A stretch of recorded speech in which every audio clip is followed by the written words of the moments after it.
Oh, this is hard. Hold on, I'm going over to my Discord, okay? xQc wants to chat. You can come over if you want, okay? Okay, nice. Yeah, go. What's up, buddy? Yo. Fuck, dude. I wonder if you can play and actually think probably at the same time. Play and think what? Like, I wonder if you can play and actually think. Like, cause I have like something I want you to clear up. But Yeah, I don't know what's if you up? can think that. You think you're good enough? Yeah, it's fucking Earth. Fuck it. Like, oh yeah. Oh, that's why we're stuck so hard then. Okay. So sometimes, right, I'll be faced with a debate or a topic, and the question is difficult for me to answer, and I can't find reasons for it. But then I understand that maybe the question is flawed, right? Mm-hmm. And I want to know if in this scenario the question's flawed, or there's simply maybe no answer, right? So earlier I was a train with, and it wasn't really a debate. I think it's an old topic. It's not like I don't really value the topic because I don't really give a fuck. But the topic was like the transgender thing. But don't think I'm just coming out here like trying to be like, oh, we'll talk about this. I just want to know, like, basically, we're talking. He was like, oh, let's say you go like to a place and you bring some girl back, right? And he said, and she says, oh, like I'm a transgender, or whatever. Okay. Right. And he said, oh, from that point on, if you say no, even though he said he would say no, he said, that's technically transphobic. Right? And I had arguments against it, but I feel like that scenario was like sort of made to be like sort of trapped to be transphobic, if that makes sense. It's like a bait. Because my counter argument was that, yeah, but the thing is that that person's juicer won't juice as a born female. It's not a 1-to-1 ratio, right? So it wouldn't be the same experience that I know that I would get, and that maybe that I want, or I only want, because it's precisely what I want. Right, so I'm not gonna get that. So basically, my no is justified, and it doesn't make me transphobic. Does that make sense? Sure. Okay. So, what would you be your sort of Because like you said, like I get like the stretch of like saying, oh, if they say I'm trans, and then you say no, then that could be seen as transphobic. Oh, you said just say no because it's because they're trans, right? So then what's like your sort of view on it, as if like where's the flaw in this whole thing? So the thing is that like I like to compare it to, it's easier. Let's look first at like transracial dating, right? So like a white person dating a black person or something like that. Fuck, hold on. Yeah, I went to that mental hoop. Go do it. Nope. Okay, so the thing is that it's entirely possible to not want to be with a trans person for reasons that are okay, and it's also possible to not want to be with a trans person for reasons that are probably not okay. So Yeah. When I say reasons that are not okay, okay, so it's possible to date somebody. It's possible to not want to be with a trans person for reasons that are probably not okay, and then it's possible to not want to be with a trans person for reasons that are okay. So Yeah, like, I get it. yeah, or let's stay with like we'll use like the black. The black. Sexuality would be one of the. Yeah, so like. Yeah, go ahead. I'm gonna let you talk. Fuck it. Go. Yeah, sorry, it's okay. Okay, so like, let's say for instance, somebody were to say something like, "I would never date a black person," right?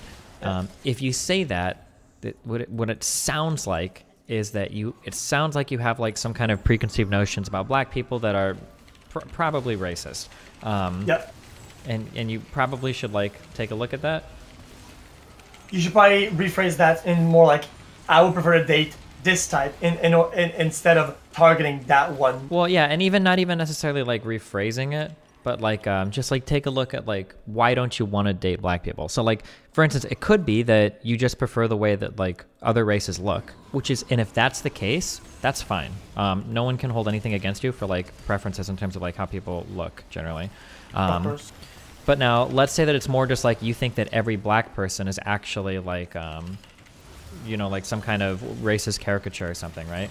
Yeah. If that were the case, then, you know, it's probably not as good that you don't want to date any black people, right? It's probably rooted more in racism than just like, oh my God, she fucked her combo. Yeah, because you have, like, a negative, It's like a stereotype, like a racist. Yeah, exactly. I was about to say, yeah. Thanks, Natsumi. Yeah. So like when it comes to trans people, you could theoretically have the same type of thing going on, where it's like you might be the kind of person that, you know, like typically, like for me, like I prefer vaginas over penises. It's just my personal sexual preference. And if that's your preference and there's a trans person and they don't have a body part that you prefer, there's nothing wrong with. Let's say it's post-op. Let's say like the argument was like it's post-op or whatever. For post-op, it gets a lot harder.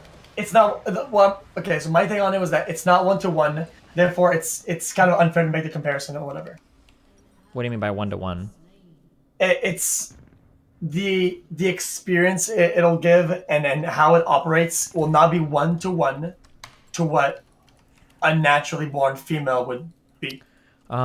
This argument is really hard because like the reality is that like vaginas just vary like a fuck ton naturally. Like no two are gonna be the same, you know?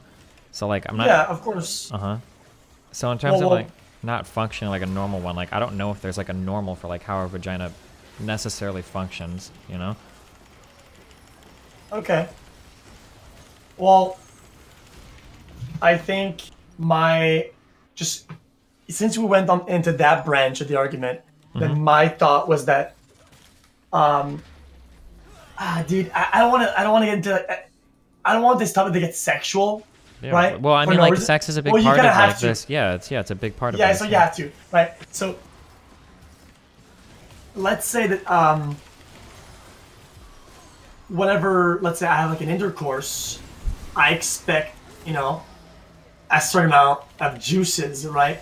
That would give me like feedback on like how well I'm doing, and it would also make the experience better, right? Sure. It's not like a negative thing. But right? again, you have to remember that like even natural women are gonna like very like greatly. Yes, of course, but most of them at some point will where the other one would not be able ever. I think the surgeries today are at a point to where like okay, so two things are going on here. One, I think surgeries are at a point to where like I think the fake ones can, or the man-made ones or whatever can, the person-made ones. However, the reason why I'm not necessarily buying this argument is because I don't think that if you're with like a normal, I say normal, if you're with like a biological woman that's had like a vagina since birth, I don't think if you were having sex with her and she couldn't get like completely wet, you would be like grossed out and you'd be like, I can't be with you ever. Like it feels more like you'd probably just be like, oh well, this person probably just doesn't get wet or whatever, right? Well, me personally, I would just feel like I'm not doing well, like I'm just trash, and it made me feel really bad. And I'm not saying, oh, dude, like dude, give me all the juice, but you know, like dude, it's it's just kind of good and healthy and like a nice intercourse, I would say.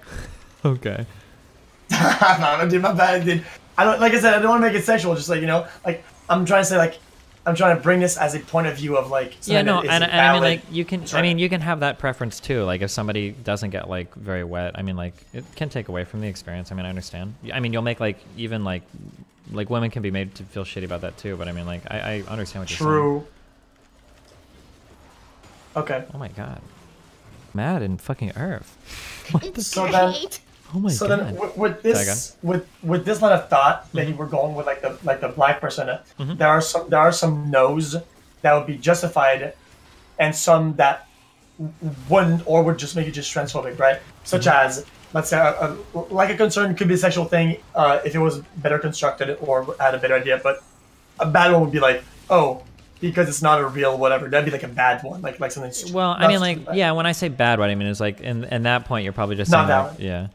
You're just transphobic, basically. Kind of, yeah. The rough thing about trans-related issues is that like things like gender. The funny thing is that like our inability to accept trans people is tied very closely into like trans people's like problems in life, right? Like our concept of like gender and sexuality and all of that is like very much deeply tied within us, like in terms of like how we view all of it. So like Hold on, these motherfuckers.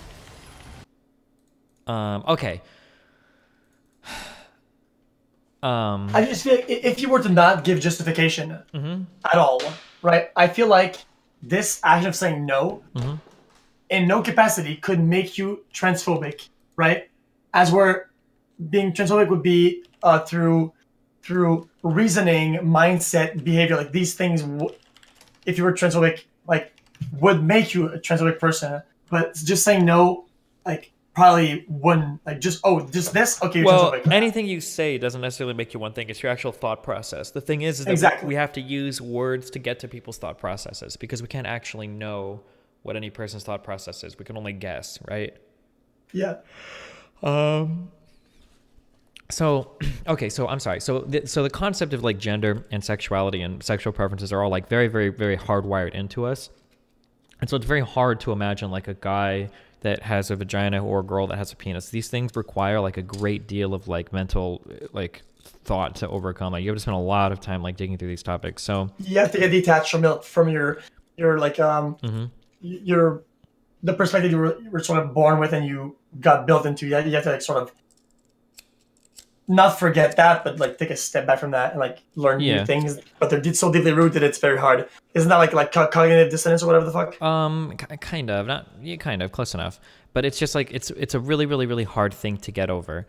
And honestly, like the best way to do it is the best way to do it is through experience. Like the problem is that like, and this is going to sound really bad, but the truth is that generally when we're exposed to like trans people or trans issues today in the media, or in streaming or whatever, it's usually like the most extreme examples. So like some screeching crazy person that's like screaming SJWisms or about LGBTQ issues, or it's usually like a really confrontational, really, whatever thing. And sometimes like an interaction with a trans person in real life that doesn't like have a crazy agenda or isn't confronting you on some political topic is like the best way to kind of slowly change your mind about these things. Because a lot of the ideas of that what we have in our minds about trans people are like, oh, like I know what trans people are. Those are the people with long purple hair that are screaming and throwing like ovary blood and shit at people of color, which isn't necessarily true. Like there's a lot of like trans people that are just like really normal, chill people. And getting exposed to those types of people more, I think will kind of like even out in your head more the idea of like, oh, okay, yeah, I can definitely see this person as somebody that I could possibly date. Sure. It's really hard to just like intellectual or like to like think your way to that position because all the ideas, right? Yeah. Exactly. So since I've never had the experience or even like a physical experience with a transgender person, that it's kind of hard for me to take guesses on what would feel or actually be different if there's any difference. Just like saying, I think it would be a reason, like since we're going to like all the branches of the different arguments or different sort of issues that you could have or possible ones. I feel like, let's say, what if after the transformation or fuck, maybe that's a bad word to use. I don't know what are the good words to use. I'm not like apt with the topic, but fuck it. Let's just continue. Let's say a transgender person that is now a female. I don't know if there's like differences in like their mouths or whatever that they will maybe keep certain traits, right? And if things will feel different, like with like kissing and shit. So for sexuality, right? So I'm talking sex now, right? The sex of male and the sex of female. What we have for traits is called a, have you ever heard the phrase bimodal distribution? Okay. Can you slow down the word a little bit and just give me like all the syllabus one by one? Sure. So it's something called a bimodal distribution. So oftentimes... Bimortal? Bimodal. M-O-D-A-L. A modal. A model, like a model. Kind of. But do you have my stream open right now? Yeah, I'm watching. Sure. So when we think of like male and female, oftentimes what we think of is like if I could graph like if feminine is on the left and masculine is on the right, oftentimes what we're kind of thinking of in our heads is that this is kind of like what our sexual peaks look like, where there's like, we have a very distinct male group, we have a very distinct female group. But the reality is that the traits are like, it's much more ambiguous than we would like it to be, right? Like, it's going to end up looking something closer to like this, where like we have traits that and I didn't even draw this well, but like we have traits that we generally associate with masculine, we have traits that we generally associate with feminine, but there's a lot of overlap, and a lot of the differences end up becoming like very exaggerated. So this is something that I've spent a great deal of personal time thinking about. When you think about like what makes a man or what makes a woman, a lot of this stuff. It's their. What? I got this, boys. Yeah, it is their duty to seek the truth and to get the truth. Amazing. Continue. Wait, what? What are you talking about? Wait, I don't understand. What are you talking about? You know when Jesse Lee Peterson says, "What's a man?" Yeah. Never mind. Holy shit! I didn't get the reference to my own fucking debate. Holy fuck.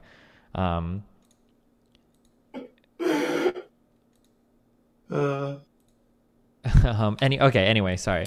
A lot of what we consider to be male versus female ends up being like very socially reinforced. So for instance, like if I were to ask you, or if you were to think to yourself, especially in a physical sense, like what makes a man versus what makes a woman, a lot of the stuff that you come up with isn't actually going to be anything related to sex. A lot of it is going to be heavily related to really like gender expression. So for instance, women tend to have smoother skin, smooth legs, they tend to shave more, right? But these aren't like, there's nothing technically that says women have smooth legs, right? That's something they have to... It's not exclusive. Well, yeah, and they have to shave their legs. Women's legs aren't naturally smooth. That's a socially reinforced thing, right? Or women tend to have earrings. Women tend to have long hair. Women tend to smell a certain way. Like all of these things. Slim fingers, like that? Well, no, some fingers would be more like a genetic thing, like an actual biological thing. But in terms of like how people smell and how people, appear, a lot of these things are like super heavily socially reinforced. So even a lot of the traits that you might be attracted to that seem like 100% like just male versus female end up being kind of like social constructs that we kind of like... Makes sense. Yeah, understandable. Because like there are women that work outside that have rough skin. There are guys like us that play video games all day that have smooth skin. Like it happens, Yeah, so then it makes it harder. This makes it harder. Well, there's a lot more ambiguity, I guess, if you're honest with yourself, yeah. Okay. So, with this sort of line of thought that we're going through, if a transgender went through all the things that girls socially do, like shaving their legs, making their skin smooth, doing this, doing that, getting earrings and shit like that, do you generally feel like it'd be very hard to tell? Let's say after like hugging and kissing, do you think you could distinguish it? It really depends on which side of that bimodal distribution the trans woman falls after puberty. Because the unfortunate reality is that once you've gone through puberty as a male, there are some pretty male distinguishing features. So like very prominent Adam's apple, very prominent facial features that can kind of be hard to get over. But I mean, like it's totally possible, yeah, depending on how they present, and I guess depending on how their body developed through puberty. Yeah, it's possible that you wouldn't really notice. Okay, because one of the arguments that Train had, which was not that it was stupid. I'm not saying it was stupid. Like, I guess it was trying to find a scenario where you could call him transphobic or whatever. That he retracted and he didn't even let me go towards like having an actual intercourse. Mm-hmm. He said, okay, let's just say like she's just gonna give you like a blowjob or like just kiss. Like, mm-hmm. If you say no, then it makes no sense. If that person didn't tell you beforehand, right, and they only told you after because you didn't see the difference. But I feel like in some capacity you would be able to tell the difference. No, I'm very confident that you wouldn't be able to. You wouldn't? The thing is that just like vaginas are so different from person to person. Like you can have a girl, like I've met girls that are super turned on and super into it the entire time who will always need like to be relubricated like every like 5 minutes. They just need to. They just don't get that wet. And then there are like girls that are literally like they can give you head and then they're so fucking wet that you can't even feel anything when you fuck them. They're so wet. Like they're like the range of like what women's vaginas do is dramatically different. I don't feel confident that you could ever fuck a vagina and be like, oh, that's definitely like a created vagina. That wasn't something they were born. Like there's no way. Like like vaginas are just so varied from person to person. Okay, because something someone in chat said like, oh yeah, from personal experience and some of my buddies and shit, they said that you can feel like the muscles inside like contract around, and with the transgender person, like you it was different, and you could definitely tell. And I feel like at that point, if there's a complete distinction, There's then no way. Like, that's just not, that just sounds like some virgin shit. I could be wrong, but that sounds like some virgin shit to me. I've dug around in plenty of vaginas, and I don't know what the fuck is going on in there half the time. It's some real complicated shit in there, okay? There's a lot of fucking ridges and, like, caverns and shit, and, like, fucking, I've never, like, stuck my dick in a vagina and said, like, oh, yes, I could feel the posterior fucking inner labia, like, caressing the top. Like, you don't fucking feel. When you're fucking somebody, your dick loses half its sensitivity anyway if you're really fucking pounding away at it. There's no fucking way that you're sitting there to, like... all the blood's rushing through you. Yeah, there's no way. You can't fucking and the feel that fucking shit. Dying and shit. Yeah. Yeah, no fucking way. Yeah. The tippy tip gets fucking numby.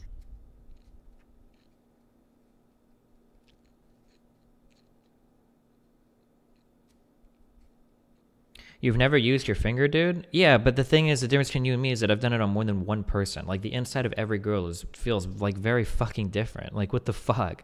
They're, like, every vagina is insanely fucking different. I don't know how else to say it. I mean, I'm sorry. Like, maybe once you fucked more than just your sister, maybe you'll know what I'm talking about, but, like... Yeah, I think it's time for society to come up with more decent words for sex overall. I feel like if you say dick, it's kind of like crass kekona. If you say penis, it's like surgical, like school shit. Same thing with when you say pussy, you sound like some dude on a tractor. If you say vagina, you sound like some fucking nurse in fucking ER or some shit, right? Can we have like middle terms at some point? Like, what the fuck is wrong with these people, dude? It makes me uncomfortable to talk about this ever. Yeah, I mean, that's just kind of the nature of it. Like, yeah.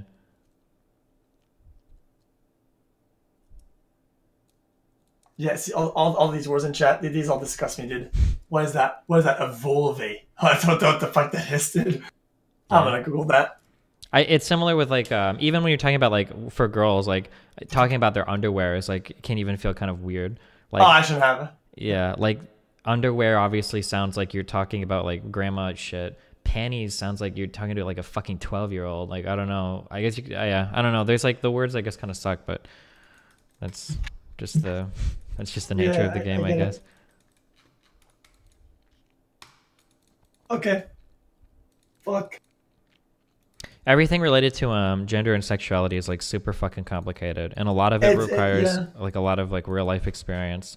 I remember for me, I mean, I guess I was still conservative. I think I was like 19 or 20. No, maybe I was like 21, and I was of the mindset that, like, I would just never date a black woman, and because I wasn't attracted to black women. And then I went to Miami, and I met a couple black women in Miami who were, like, super awesome. They were, like, super chill and super sexy and everything. And I got along with this one girl that worked at a casino. Like, I got along with her really well. And then I realized afterwards that I was like, oh, okay, well, I've only met, like, 2 black women in my entire fucking life. And the idea that I would never date a black woman was literally based on the fact that I'd met, like, 1 or 2, and I just didn't like it. It was literally just me being racist. Like, it was just really stupid. Okay, yeah. And then after I met, like, a couple black women that were, like, really chill, I was like, why the fuck? Like, there was, like, such a stupid fucking thought I had, you know? And then I've been in a similar position with, like, trans people before, where, you know, I've kind of thought, like, I don't think I could ever date a trans person. But then I met somebody that I thought was trans for a little bit, and I thought about it for a long time. I was like, well, you know, like, if I get along with this person in every single measure, and like, we get along really well, and they seem really cool, and I really like the person, like, yeah, fuck it, I could date a trans person, why not? And it seemed to be kind of similar, yeah.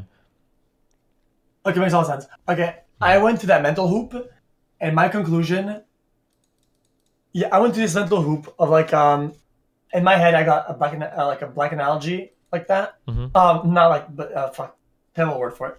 Or my own analogy, still in the line of thought of like transphobia or whatnot, was that I feel like if there was a reason that was reasonable and real for saying no, it'd be fine. So if somebody said, "Hey, we were gonna have sex," well, I'm trans. If you said no, for the right reason, it's fine. And I was like, okay, let's find an analogy for that. And I was like trying to reach in my head. If that's valid, reaching, or just stupid, right?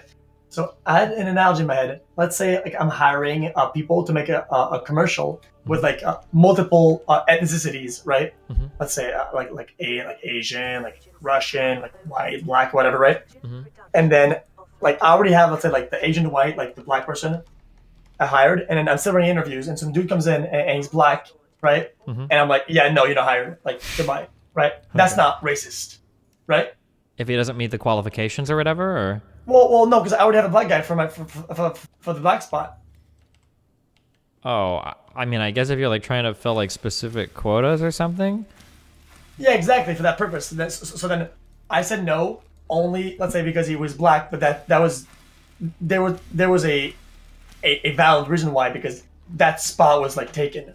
I mean, you Right. could just say that. I mean, that's still kind of racist, but I mean, in this case, it's kind of valid to be racist. Like, that's the whole point, right? You want to discriminate based on color here? I mean, if that's... No, I'm not discriminating. I'm running a commercial, right? Well, I'm trying to have like a circle of people that hold their hands, make a circle, and it's all different ethnicities, like 10 of them. Oh, yeah, I'm sorry, right? I'm sorry. Yeah, real quick. So, I'm sorry. I used that word. Discriminate has like a loaded context, but it doesn't necessarily have to be a bad word. So, for instance, if I'm drafting the 5 best players for an Overwatch team, I might discriminate against lower skill players. So I'm discriminating to get only high skill players. That doesn't necessarily have to be bad. So like if I'm trying to cast like a certain skin color for a role, then I might discriminate people that don't match that role. That's not necessarily a bad thing. Oftentimes the discrimination is bad, but it's not necessarily bad. So like, yeah. Oh, so, yeah, exactly. So a good analogy would be like, let's say I'm hiring for Overwatch rank contender team, and I have 6 spots, and it's at 50%, only 50% can be Korean, and I would have 3 Koreans and fucking 3 NA, and some Korean guys was up, is like, yo, dude, I'm about to fucking pop off, and I'm like, dude, no, you're not getting because you're Korean.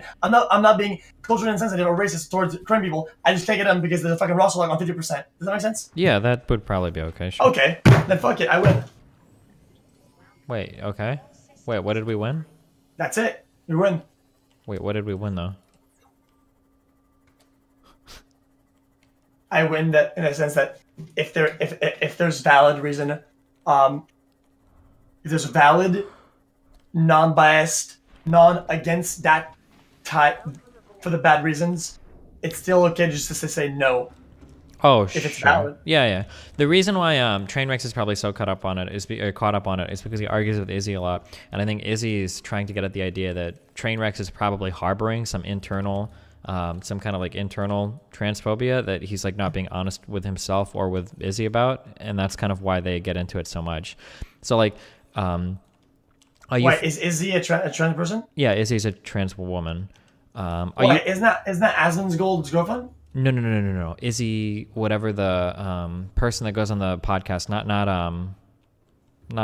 God, what's her fucking name? Not whoever that Miss Sparkles is. Somebody different. This is somebody way different than what you're thinking of, trust me. Holy shit. Yeah.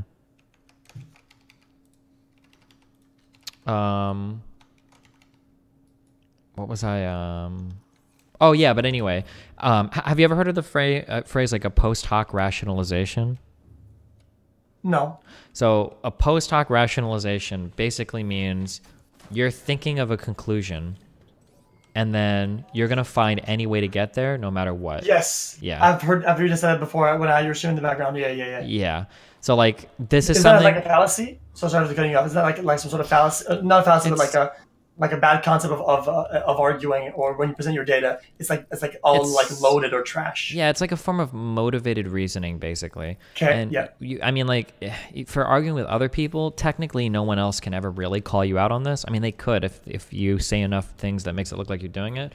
But if you're, to be honest with yourself, you don't want to do this typically. If your goal is to like be correct about things, you don't want to engage in motivated reasoning. So be careful thinking like like one thing that I would caution you against, like you could think like I really don't want to fuck a trans person and I'm going to use any fucking argument I can to get out of it. Like if you're doing that, then you're probably just like you already have your conclusion. You're just trying like really, really hard to find a reason to be transphobic, you know? Okay, I felt like I was acting that way. Mm-hmm. Maybe not on purpose, but subconsciously, just at some point, because I was too invested in the argument, just win the argument, but not as my nature to doing that. Would that make it bad? Yeah, I would argue post hoc rationalization is always bad because it shows that you're not using like a logical way to get to a conclusion. Like Yeah. But I guess at some point I was too invested. I want to win the argument. but it's not Yeah. how I really felt. I'm not that bad of a person. I was just like temporarily bad. Oh, I mean, I guess it depends on how you view arguments, but like typically I would say trying to win arguments this way is probably not good. Another, true. like, here's like a third alternative. That's like, this is an alternative that I honestly I think is okay. Is you can just say like, fuck it. Like, I mean, internally, I guess I am just a little transphobic, and then it's something that hopefully will change with time. Like, you work on it slowly, little by little.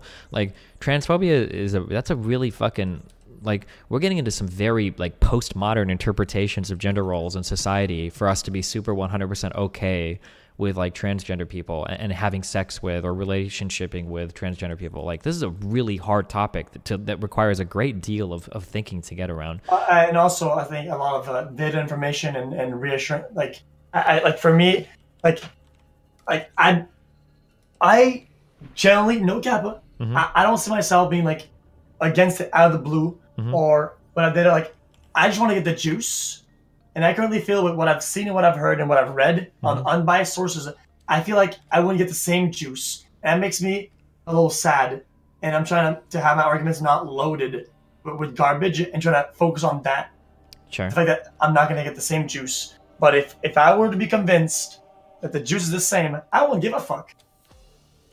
Sure. Yeah, I mean, I understand what you're saying. Like, let's say, like, you've seen like the sneaky cosplay shit, right? Yeah. Like, imagine, like, whatever girl you really fucking like. Imagine if she had that personality and then she looked like Sneaky. I mean, like, I feel like if you were to go through this, like, if you're being honest with yourself, like, it'd probably be, like, pretty easier to envision a relationship like that or something, right? Yes, but let's say you're someone who's very, very sexual, and for you, that sexual part is very important. Like it's prime, right? Yeah. And you just can't get the experience you're looking for. Then that would Yeah, and be like, in that case, yeah, that's fine, you know? okay, Yeah. cool. If that's like really your preference or whatever. I mean, as long as like if that's your preference, if you're being honest with yourself and you're cool, I mean, like, that's okay.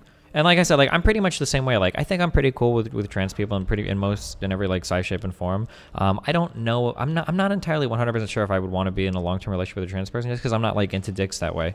I don't think I could do it long term, and I don't think that makes me necessarily transphobic. So I mean, yeah. Wait. So you could do it for a while, like with a dick. That's a whole other discussion. Oh, okay, because I thought that's what you were saying. Yeah, I mean, like, well, there's a difference between like a romantic attraction versus just like kind of like a casual. Oh, okay. You would say like it would be a trade-off, but you would be okay with it for a while until the trade-off became like not worth it or like overexposure. Yeah, maybe. Yeah, I don't know. It would be something I have to think about for a long time, but. Interesting. I get it. Yeah, and I don't think there's necessarily anything wrong with that. So yeah. Moon chat. Amazing. Yeah, it's a topic that I try to avoid and not talk too much about it. But I thought we'd train, and I thought that we were both like just like bashing our head against the wall, and I didn't want to like overdo the topic and always talk about it. But I wanted to like evolve in a way that the info or not the debate, but the arguments I would get gradually better until I have like actual answers, right? Instead of going back to like always the same person and oh yeah, you know, like going back to the same bar and talking about like football and you know, never really get to any conclusions, just ramble with the same data. Yeah, I think Trent could get to a good conclusion. Sometimes he just gets like really caught up in like this. Yes. Yeah, and like this idea that like somebody's like out to get him, or there's like some grand narrative that's like kind of like sabotaging him or something. That's overexposure to Mitchie. What'd you say? It's a common phenomenon. It's overexposure to Mitch Jones. I think he has that syndrome, and it kind of taints people that he's around with. Okay. Isn't Mitch in chat right now? Could be. Damn.